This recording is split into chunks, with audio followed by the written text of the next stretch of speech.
abogado. Ito po yon. Yan yung sa Senate. And then, ito po naman, proof of receipt ng Office of the Vice President at ng kanyang mga abogado.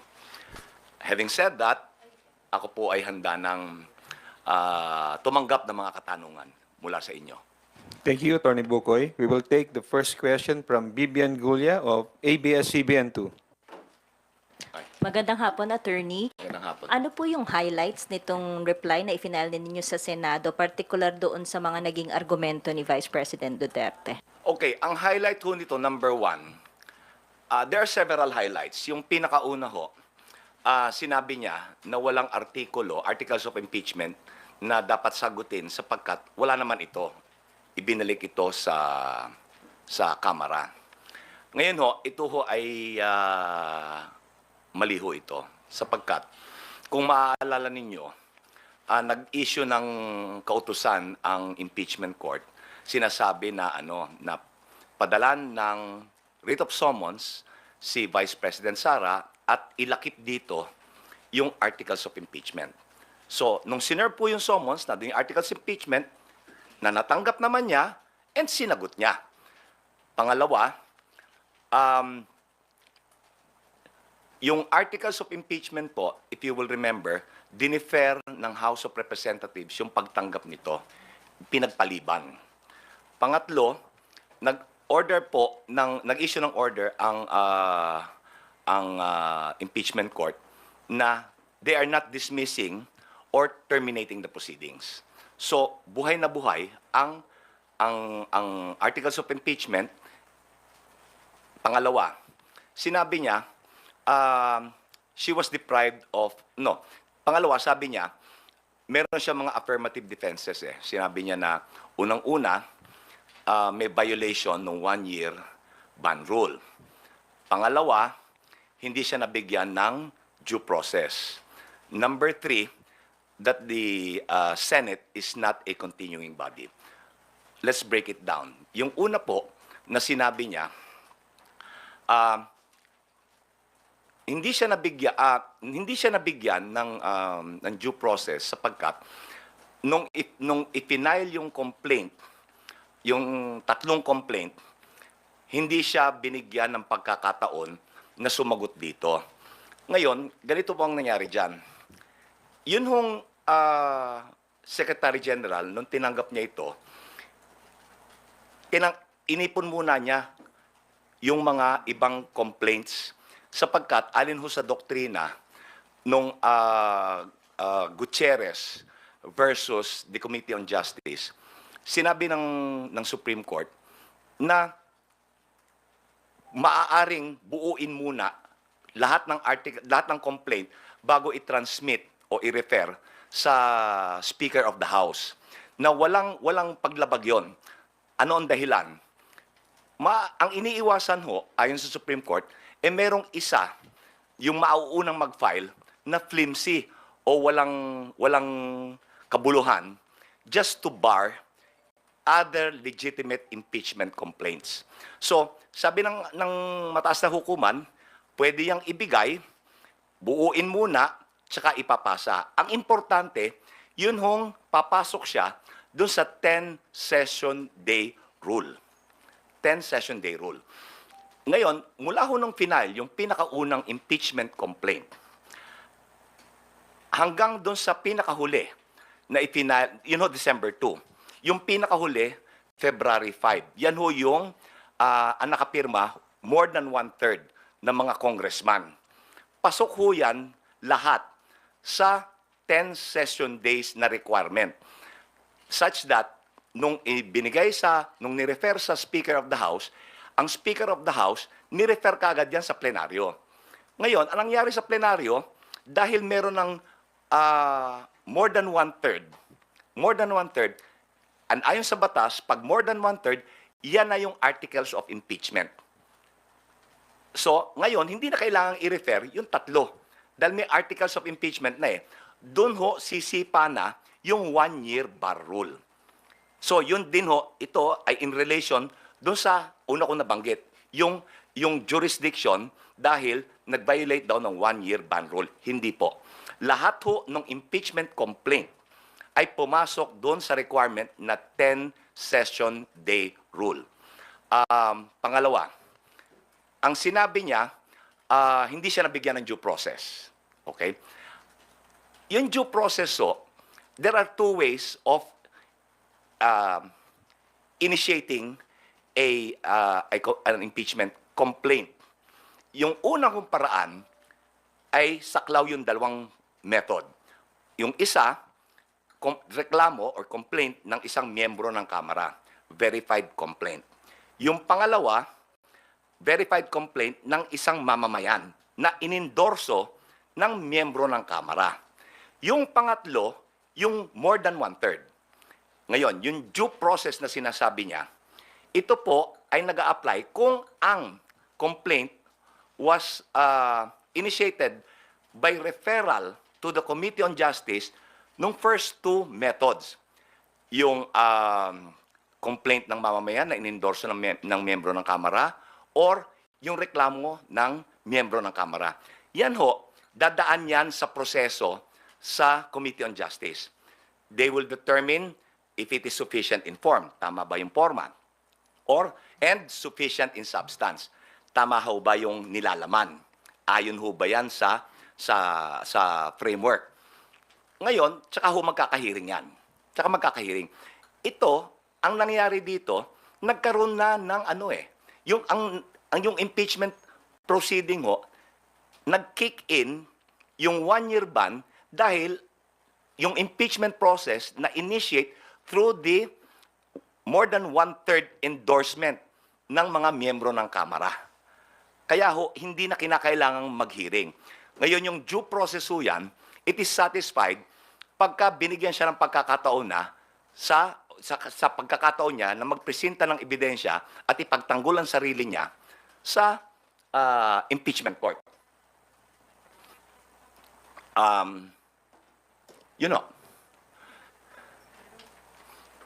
Sir, ano po yung argument ninyo, yung prayer ninyo and yung argument ninyo sa sinasabi na walang statements of ultimate facts dito sa Yan ho, buti nabanggit nyo yan.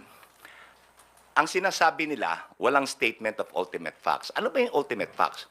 Yan ho, yung paglalahad, ano yung mga sirkumstansya, ano yung katotohanan, what are the facts na bumubuo dun sa sakdal. Ultimate facts. Pero hindi lang ho yan ang requirement ngayon eh. Na-repeal na ho yung 1997 rules of court na sinasite niya. May bago na ho ngayong rules, yung 2019 amendments. And under the 2019 amendments, it's not just the ultimate facts or yung facts na bumubuo or yung mga sirkumstansya na bumubuo nung sakdal. Ngayon ho, ang requirement na ultimate facts and evidentiary matters. So nagko-quote siya ng rule of procedure na paso na dahil sa 2019 amendments. Kung babasahin niyo ho yung kanyang yung articles of impeachment, kasama ho dan yung evidentiary matters. Ibig sabihin, ano yung ebidensya na susuporta doon sa ultimate facts. Pag nabasa niyo I'm sure nabasa niyo na by now yung articles of impeachment. Nandyan kung ano yung mga documentary at testimonial evidence na magpupruweba doon sa ultimate facts. Itong ebidensya ho ito, itong evidentiary matters, ito po yung ilalahad sa trial. So, mali din yung sinabi niya. There is no allegation of ultimate facts because buo ho yung articles eh. May factual basis and evidentiary matter to support the ultimate facts. Last na lang po from my end. Ano po ang masasabi ninyo? Your prayer is to continue with it, to Of course, proceed with yes. the trial. Yes. Opo. But sabi ng Senate President ay pwedeng pagbotohan. Kung magkakaroon ng motion to dismiss, kapag nagsimula na po yung trial, pwedeng pagbotohan kung i-dismiss yung articles of impeachment, and if it has majority vote, ay pwede pong i-dismiss. Ang masasabi ho lang namin dyan ay, kami po ay nagtitiwala sa proseso. We trust the impeachment process.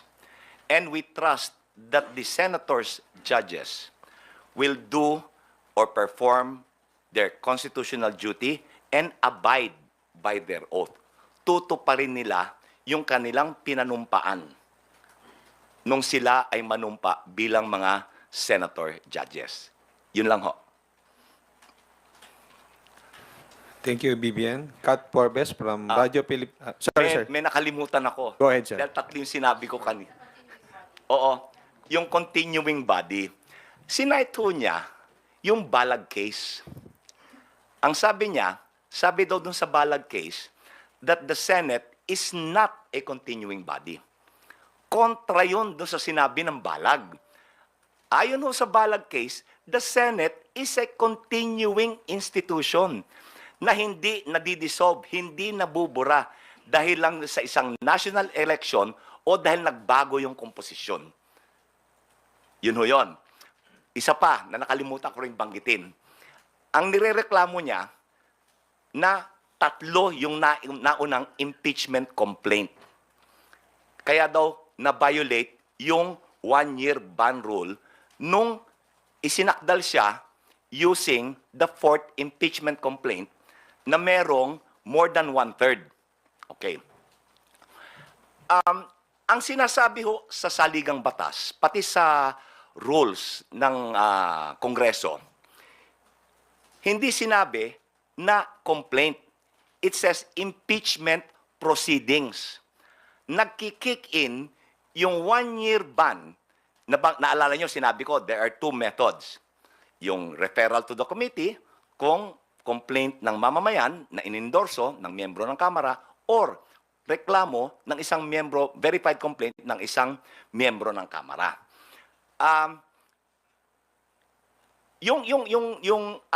Sinasabi niya na complaint, wala ho sa saligang batas yan. Ang sinasabi ng saligang batas, impeachment proceedings, which kicks in pag nirefer sa House Committee on Justice. Gaya na sabi ko, naging moot and academic because meron ng more than one-third. So, nag-kick in na. Naging epektibo na yung one-year bar rule because of the fourth impeachment complaint. Na lahat naman sila pumasok dun sa 10-session day rule. Buti na alala ko. Thank you, sir. Thank you. Thank you, Bibian. Kat Porbes from Radyo Pilipinas. You may now ask your questions. Sir, balikan ko lang po yung dun sa sinabi kanina ni Vivian na yung possibility po na pagbotohan yung dismissal or even nga daw po yung conviction, pwede daw pong pagbotohan siya ng majority. Meron pong naunang statement no si SPS Codero na sabi niya, wala namang bawal na motion. Yan ang problema ko sa marami nagsasabi na kung ano-ano. Asan ba yung rule? Asan ba yung provision sa saligang batas or rules on impeachment na bawal ang ganito o ganyang klaseng motion? Just because wala pong nakalagay, ibig sabihin po ba, pwede ba siyang gawin? Just because walang explicit po na nakalagay? And pangalawa na lang po, kung sakali man po na umabot po dun sa punto na meron pong motion for dismissal, ano po ba yung pwedeng maging recourse ng prosecution panel? Uulitin ko ho, we trust the process of impeachment. We trust that the senators' judges will perform their constitutional duty and abide by their oath. Ngayon, kung ilalagay nila sa boto yan, hindi namin mapipigil yan. Dahil sila ho yung husgado eh. Ang recourse namin, later on, pag nangyari yan, maaaring umakyat kami.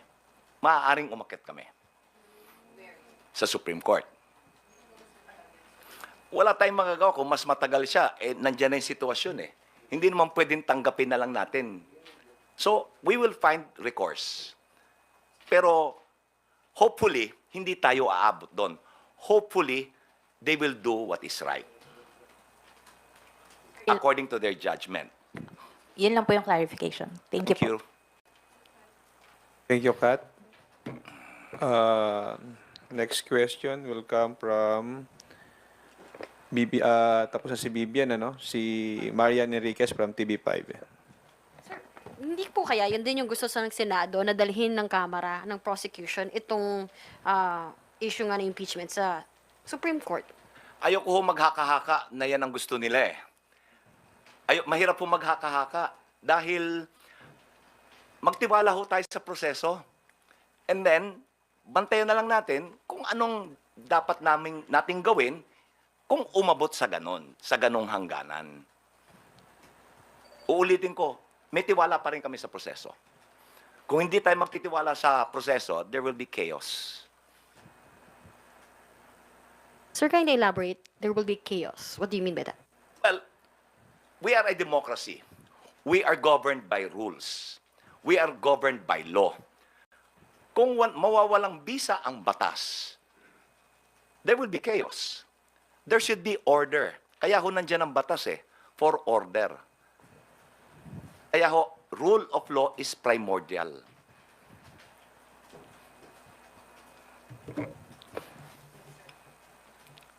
Thank you, Marian. Next up is Melalis Moras from PTB4.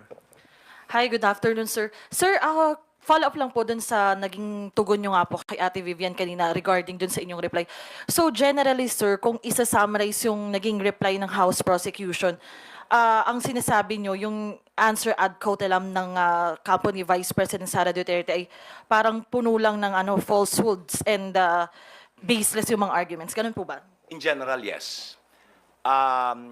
Misconceptions, falsehoods, and general denial. What's a general denial?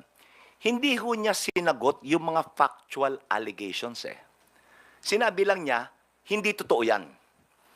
Ang problema sa general denial, na hindi mo sinagot in particular yung sakdal. Dapat kasi pag i-deny mo, sasabihin mo kung bakit. Sinabi mo ganito, hindi totoo yan sapagkat. Okay? Wala siya nun sapagkat. Ngayon ho, sa batas, ang general denial is considered an admission. Ano yung mga marami siya, hindi niya tinanggi that there was an attempt, merong attempt na supilin, to suppress yung paglabas ng mga dokumento from COA. Kung maaalala nyo, nabanggit ko sa dati kong paglalahad, itong kanyang chief of staff, si Attorney Lopez, sinulatan ng COA, huwag kayong makikipagtulungan. Huwag nyo ilalabas yung mga dokumento. Hindi niya itinanggi yun sa answer. Hindi niya itinanggi na malaking halaga ng confidential and intelligence funds ay nagasta sa napakaiksing panahon. Yung example ho dyan, yung 125 million, na ginasta in 11 days. Hindi niya itinanggi yan. Hindi niya itinanggi na yung mga liquidation documents. Sinabi namin, fake ito, fictitious yung taong to. Hindi niya in-address yun. Quiet. Sinabi lang niya, hindi totoo. Among others, yun ang ibig kong sabihin, na dapat pag ikaw itatanggi mo, if you will deny it, you should say why you're denying it. Hindi totoo yan sapagkat ito ang tunay na nangyari. Yung kanya, sinabi lang yan, hindi totoo yan. So, sa amin ho, sa batas yan, that's an admission. Opo, very clear. And sorry sir, last na lang po from my end. By Monday, June 30, 12 noon, ay magtatapos na yung termino ng mga 19th Congress lawmakers, and alam naman natin sa prosecution team may dalawang magtatapos na yung termino. Paano lang po makakaapekto sa House prosecution team yung pagkakaroon na ng mga bagong kongresista, may mga dating kongresista na matatapos na ito? Wala akong pagbabago sa prosecution team. Ang mababago lang ho dyan, yung dalawa na nabanggit ko, na yung dalawang hindi pinalad nitong huling eleksyon, ang papalito ay si Attorney Jokno at si Senator De Lima. Otherwise, wala akong pagbabago. Pero uupo po sila kapag nagbalik session, nagkaroon na po ulit ng session? Paano po? Paano upo? I mean, paano po ba yung magiging procedure ng pagsali nila, sir, sa prosecution team? We will just, they will be deputized by the House. Kasi kung naalala nyo, noon hong plenaryo na inaprubahan ng Kamara, nung plenary, yung articles of impeachment, itong nakabinbin ngayon, right after that, nag-election ho, inelect nila yung public prosecutors So ang mangyayari ho, magkakaroon uli ng ganon doon sa dalawa. They will be deputized by the House to be the to sit as public prosecutors on behalf of the House. Kaya ho, ang mangyayari ho dyan, it is not House of Representatives versus Sara Duterte. Ang title ho niyan, in re impeachment, the prosecution now will represent the people of the Philippines. People of the Philippines na ho. Not the House. Kasi yung House represents the people of the Philippines, di ho ba? So, yun ang mangyayari dyan. Thank you po. Okay, go ahead, Kat. Sorry sir, di ba po nagpa-resubmission ng entry of appearance? Yung dalawa po, magpapa-entry of appearance pa rin po ba sila? Kailangan ho. Thank you, Kat. Tina Panganiban Perez from GMA7 is now recognized.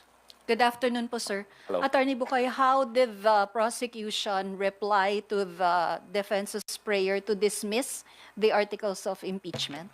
Ang sinabi ho namin, yung grounds that she cited for dismissal, walang batayan. So, dapat ma-deny. Walang batayan, yung grounds for dismissal, yun ho yung diniscuss ko kanina.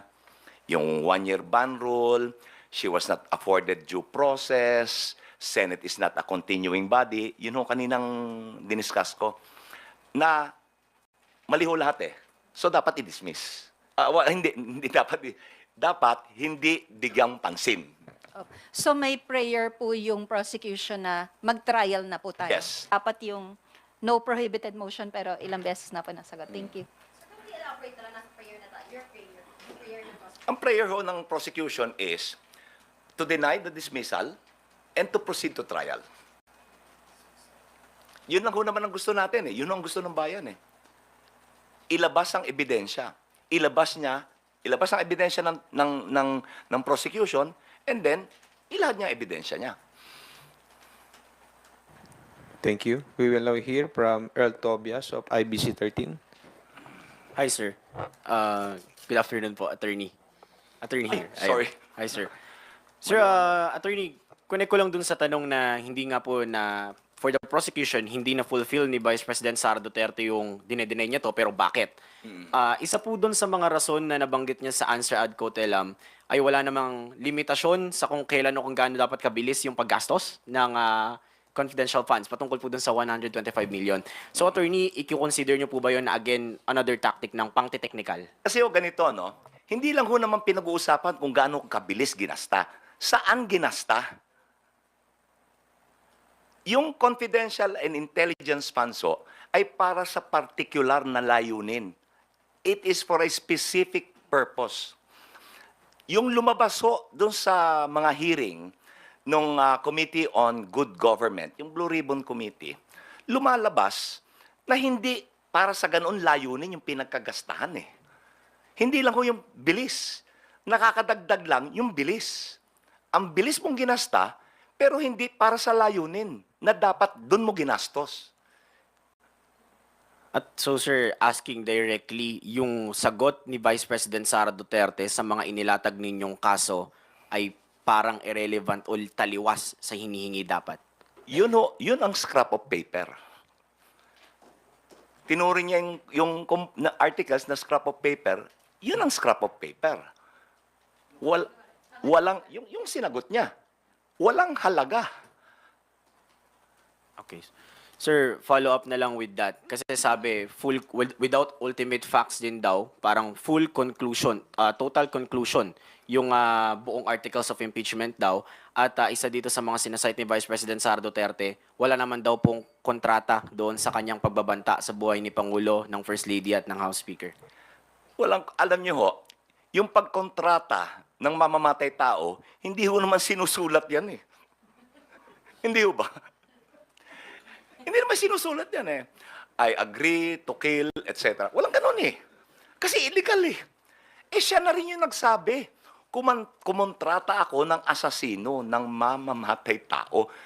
Hindi naman sa amin ang galing yan. Sa kanya. At inulit pa niya. Hindi ho ba? Another interview, inulit niya. Kung maalala nyo, nung una yung sinabi niyan, na ipapapatay ko, may kinontrata na ako, no joke. No joke.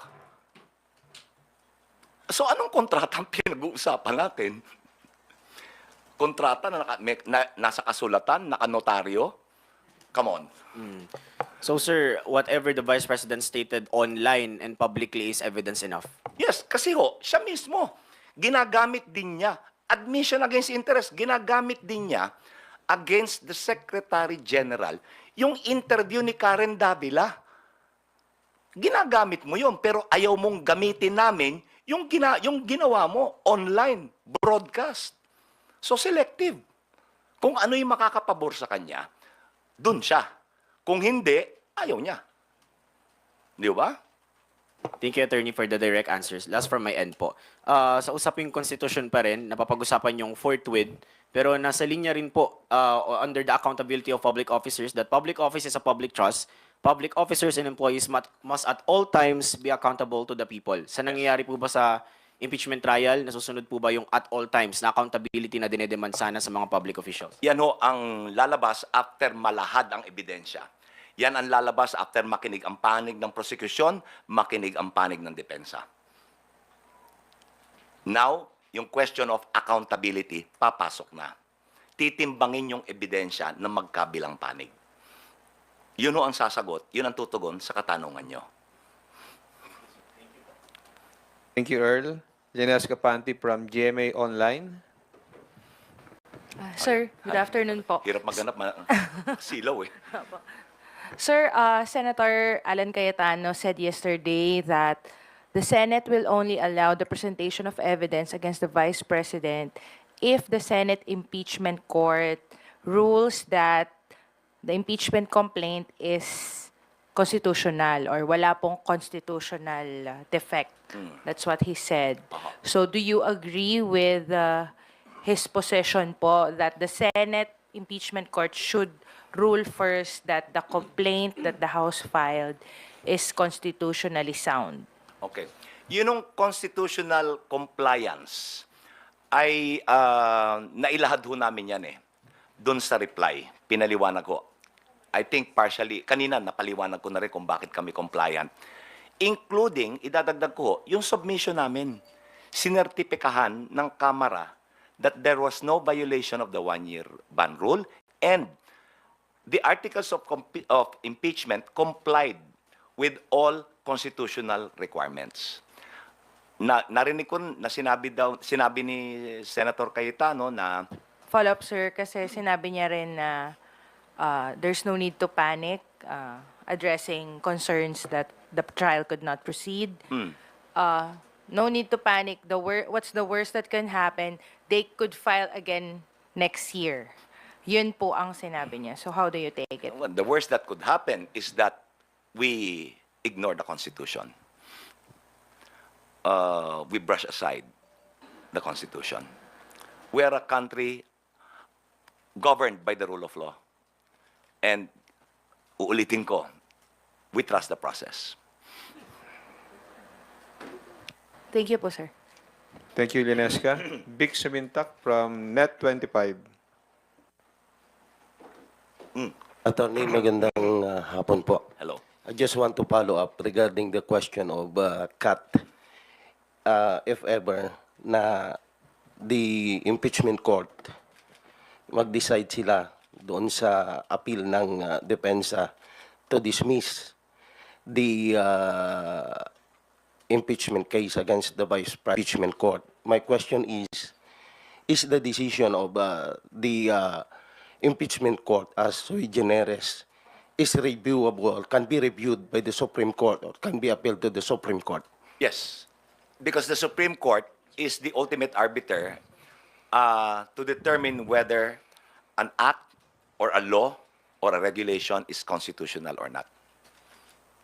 They're the final arbiters. But attorney, on the case of judgment, acquitted or convicted, di ba, hindi pwedeng pakialaman na? Hindi pwede.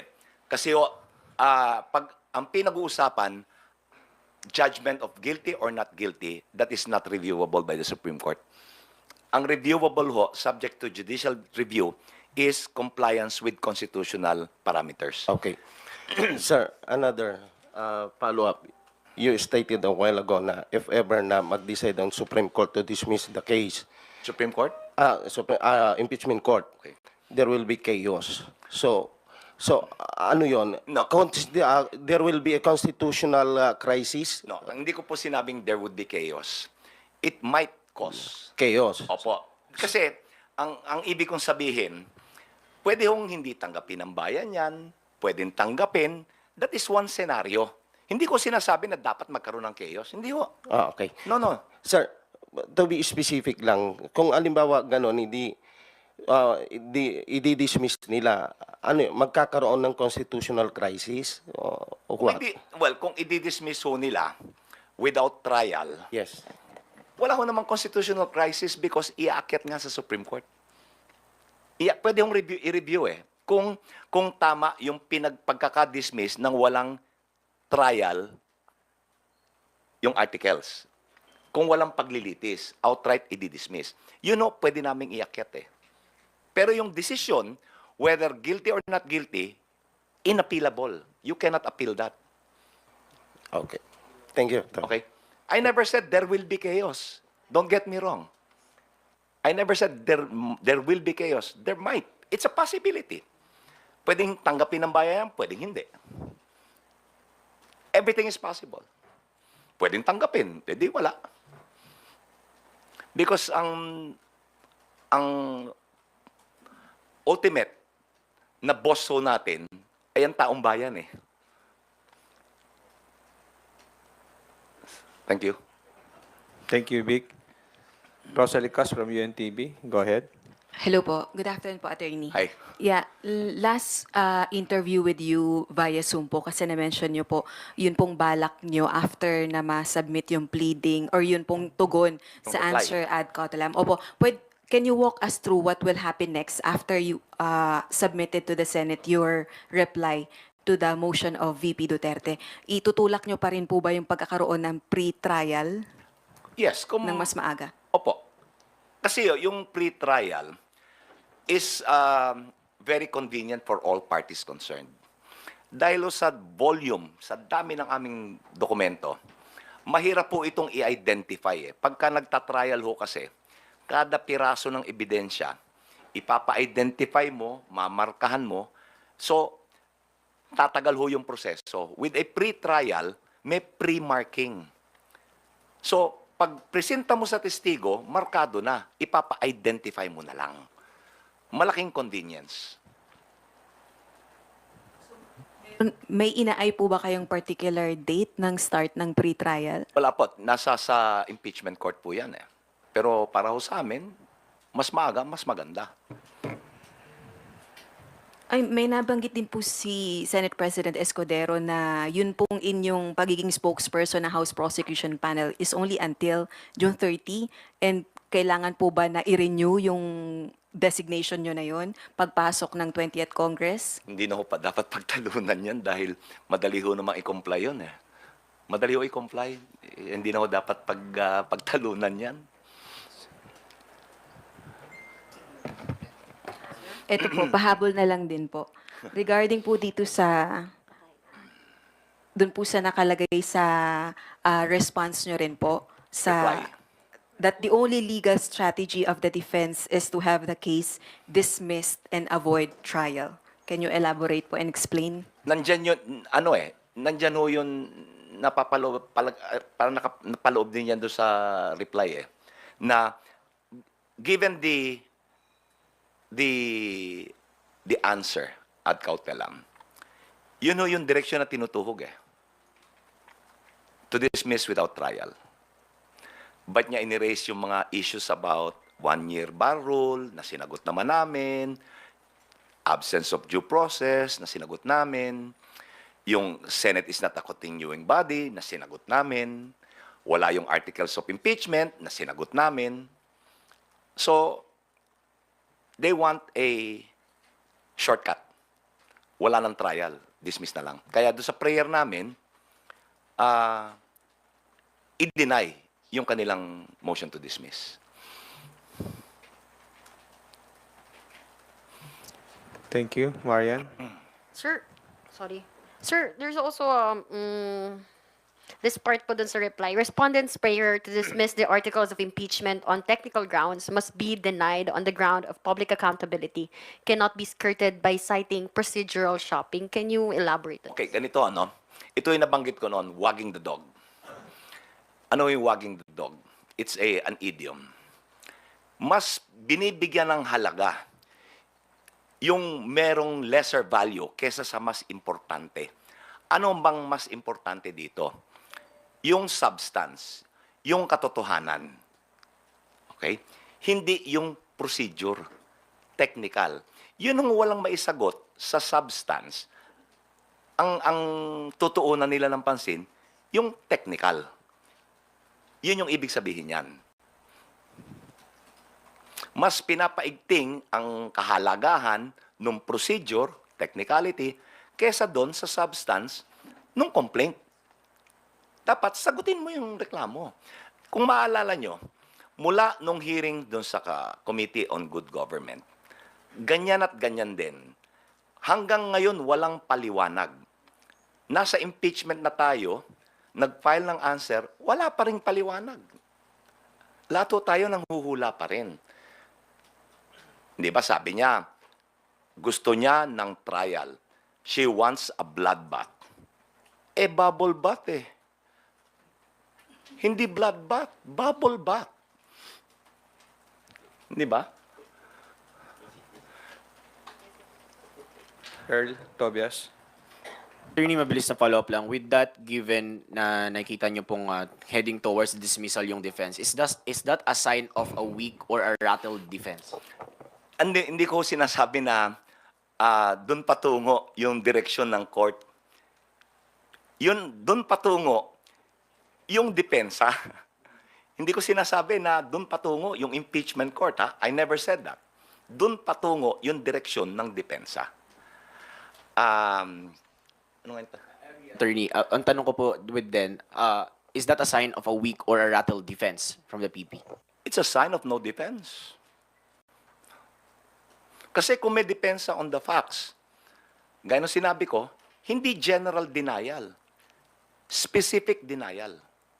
Hindi totoo sapagkat ito ang totoo. Wala nun eh.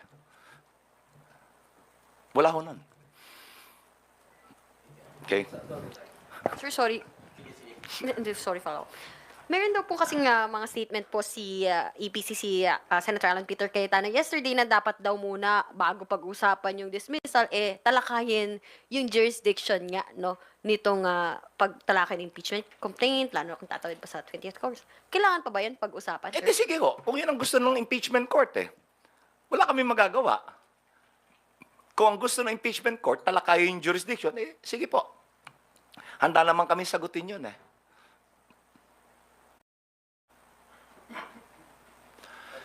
Wait, Vika. I'll just recognize Kat Porbes from Radyo Pilipinas, then you. Sir, out of curiosity lang po, kasi si Attorney Michael Poa, itinalaga po siya as spokesperson ni VP Duterte for the defense. Makaka-apekto po ba yun? Kasi isa po siya dun sa naging resource person during investigation ng Blue Ribbon Committee at kumbaga dun sa part po ng bribery, kasama po siya. So meron po ba yung conflict of interest? Well, haka-haka ho tayo dyan, no? Pero may definite effect.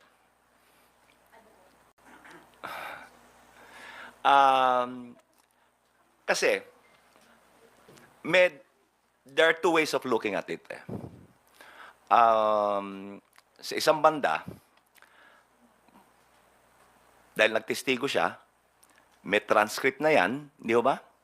So, ang option, gamitin ba yung transcript or gamitin siya as a hostile witness? So, marami hong dynamics involved na abangan na lang natin. Abangan na lang. Pero marami yung dynamics Maraming dynamics dyan. Dahil gaya ng what you pointed out, true, ginamit siya. Tumestigo siya. In fact, as a co-conspirator. Di ba? So, I think from there you can draw your own conclusions. Pero may epekto talaga. Thank you, Kat. Vic Suminto. Sir, just a quick follow-up lang doon sa point ni Earl. Sabi nyo nga, doon patungo yung depensa, yung outright dismissal of the impeachment case. Hindi kaya talagang doon pupunta kasi guided by the motion of Senator Judge De La Rosa. In the first place, kaya nagkaroon ng ganyang issue na sumagot sila ng pati sa answer ad quod elam dahil nga doon sa motion na yon to dismiss. Ayoko hong maghaka-haka na sinundan nila yung lead ni Senator De La Rosa. Haka-haka na ho yan eh. Pero sa pamamaraan ng pagsagot, ayaw mag-trial. Tahasan kung sasabihin.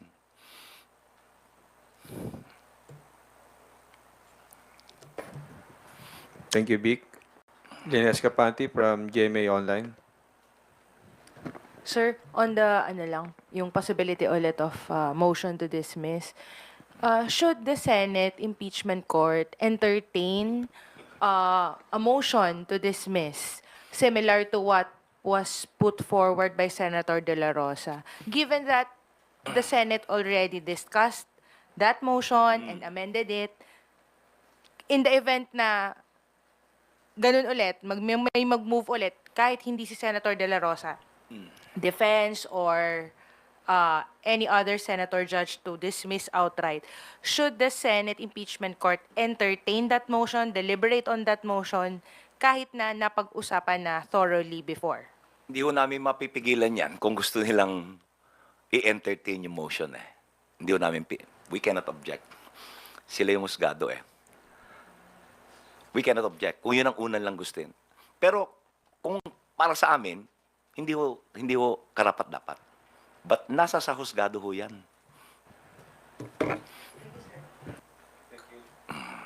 Thank you, Linesca. Red Mendoza from Manila Times. Hi po, good afternoon po. Hi. First question lang po. Na-point po ng PDP laban si Attorney Freddy Topacio as the official spokesman for the impeachment trial. Ano pong inyong masasabi sa pagkaka-appoint ng PDP, the party of the father of the Vice President, kay Attorney Freddy Topacio? Everybody welcome. The more minds, the more ideas, the more discussion para ma-educate yung bayan. Okay lang ho yan. In the same vein na yung announcement po ni VP nung Wednesday na si Attorney Michael Powa is going to be her defense spokesperson. Okay lang ho yan. Attorney, nagsalita si VP sa isang interview sa RT and she said in a foreign media news website or outlet na the impeachment is politically motivated, na it's part of the Marcoses' way to perpetuate themselves into power. And connected daw ang arrest ni PRRD and the impeachment of her. Kasi sinabi niya na nag-file na hindi nagtagumpay yung People's Initiative against her, People's Initiative for the Parliamentary Reform Government, kaya nag-move ng impeachment against her. Your thoughts po, Attorney, about dun sa sinabi ni VP sa RT interview niya? Hindi ko ho panghimasukan yung mga sinasabi niya na ito part of a scheme na hindi natuloy yung parliamentary reform. Hindi ko ho panghimasukan yan, pero masasabi ko lang ho, hindi ito pamumulitika. Ang pamumulitika ho, walang basihan, gumawa ka ng katang-isip na reklamo. Hindi ho ito katang-isip eh. Totoo ito. May investigasyon ito. May mga findings ito. Suportado ng ebidensya. So, paano naging pamumulitika? Ang pamumulitika, you pull something out of thin air. Gumawa ka, nagkatang-isip ka ng reklamo. Ito, hindi ito katang-isip eh. Totoo, may ebidensya eh. So, hindi ito pamumulitika. She also claimed in the RT interview na meron daw nagkaroon daw ng nagkabayaran daw sa impeachment. Ito yung sinasabi na 150 million and she quotes yung sinabi ni Toby Chanco na nagkaroon doon ng bayaran for the impeachment trial. She said it in an international news outlet. So, of course, masasabi ng mga, of course, this is Russia Today, state-sponsored, ally to ni former President Duterte, Putin. So, of course, makikita sa ibang bansa na ang impeachment natin dito, dinadaan lang sa bayaran. What's your take on this? Well, haka-haka lang ho yan. PR. Kung talagang may basihan yan, di magreklamo siya. Ilahad niya yung reklamo, formal niya. Attorney, pag nimabas si Attorney Chanco sa defense at siya yung gawing principal witness dun sa bayaran, is the prosecution ready to cross-examine him? Oh, of course. Kung talaga ho ba naman eh. So we'll test the credibility, we'll test the value of the testimony. Hindi ho namin naawatin. Sila ang may choice kung sinong inuupo nila eh. Just like kami, may choice kung sino yung iuupo namin. And last question na lang po on my end. You said nga po na parang yung sa sinabi niyo na it's a sign of no defense. Of course, parang you're saying na the lawyers of the Vice President, Fortuna Salazar, are not good at defending the Vice President. Kasi sinabi niyo, it's a sign of no defense for the Vice President. So, ano pong ibig sabihin niyo po dun sa it's a sign of no defense? I'm drawing a conclusion from what was filed. Hindi ko hinuhusgahan ang kakayanan ng mga abogado. Dahil gaya ng sinabi ko nung una, ako po ay nirerespeto ko po yung kakayanan nitong mga abogadong to kasi kilala ko sila. We were contemporaries at the UP College of Law. Kaya nga sinabi ko, the Vice President is in good hands. Mahusay na mga abogado to. Alam nila ang ginagawa nila. Kasi po, medyo lang man po, sinasabi niyo, it's a sign of no defense. Parang you're precluding na na walang depensa yung sa pleading na nakita ninyo do sa answer niya na parang walang kadepensa yung Vice President, parang she's evasive sa defense niya. Yun ang basa namin doon sa complaint, doon sa answer. Yun ang basa namin. Walang depensa. Hindi ko hinuhusgahan ng abogado. Yung answer ang hinuhusgahan ko. Hindi yung abogado. Gaya na sabi ko, inirerespeto ko ang mga abogadong yan, mahuhusayan. Kung hindi mahusayan, hindi kukunin niya ni BP Sara. Di ba? Hindi kukunin niya kung hindi mahusayan. May tiwala siya sa mga abogado niya. So, inirerespeto ko yan. Yung choice of lawyers, inirerespeto ko. And like I said, she's in good hands. Okay. Thank you. Okay. Thank you, Red. We will now proceed with the closing statement of Attorney Bugoy. Okay, ngayon po, we are at the brink of proceeding to trial. Sana, umusad na tayo para we can put this behind us so that this is healthy for democracy. Ito hong nagiging usapin natin. Ang tao ho ngayon, nagkakaroon ng interest. Ano ba itong impeachment? Ano ba itong pananagutan? Nagiging usap-usapan, nagkakaroon ng pagtatalo, nagkakaroon ng palitan ng opinyon. This is healthy for democracy. Ang akin lang, magtiwala tayo sa proseso, lumabas sana ang katotohanan, kung kinakailangan i-convict, base sa ebidensya. Kung kinakailangan i-acquit, base sa ebidensya. So, sana ho, matuloy yung trial na at umusad na agad pagpasok ng bagong kongreso. Yun lang po. Magandang hapon sa inyo. Maraming salamat po ulit. Attorney Antonio O.D.Z. Bugoy, the impeachment spokesperson of the House Prosecution Panel. To everyone, magandang